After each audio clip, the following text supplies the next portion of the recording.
They say the cold does not kill you in a single breath. It lingers. It steals piece by piece, first your hands, then your strength, and finally, the warmth you carry for the one you love.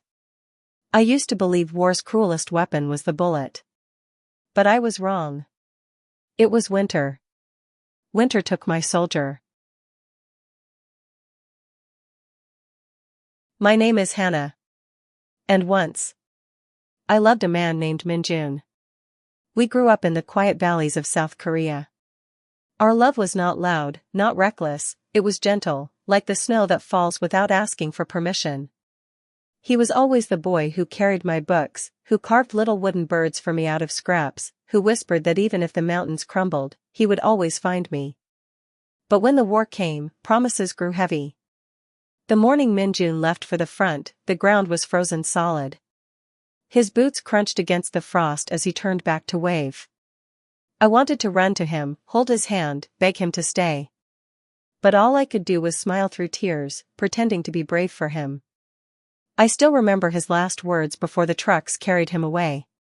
Hannah, when this war is over, we'll walk together again, barefoot, in spring. Spring never came. Not for us. The letters began to arrive slowly, each one smelling faintly of smoke and sweat. He told me about the snow-covered hills, about how hunger gnawed harder than bullets, about the way the wind never stopped screaming at night. But every letter ended with the same line. I keep myself alive by thinking of your warmth. I wrote back faithfully, folding pieces of my heart into every envelope. I told him the apricot tree in the yard had bloomed, though he wasn't here to see it. I told him I sang his favorite lullaby into the empty night. I told him that no matter how far winter reached, my love would remain a fire he could return to. But one day, the letters stopped coming. I tried to tell myself it was only the snow slowing the mail. But deep inside, I knew. War does not just take soldiers from battle. It takes them from the ones waiting at home. The last letter came in December. His handwriting was shaky, almost unreadable. The cold is worse than the enemy, he wrote. But I dream of you, and I fight the frost with your name on my lips. He signed it with a smudge, not quite his full name. As if even his fingers were too numb to remember how to write. And then came the silence.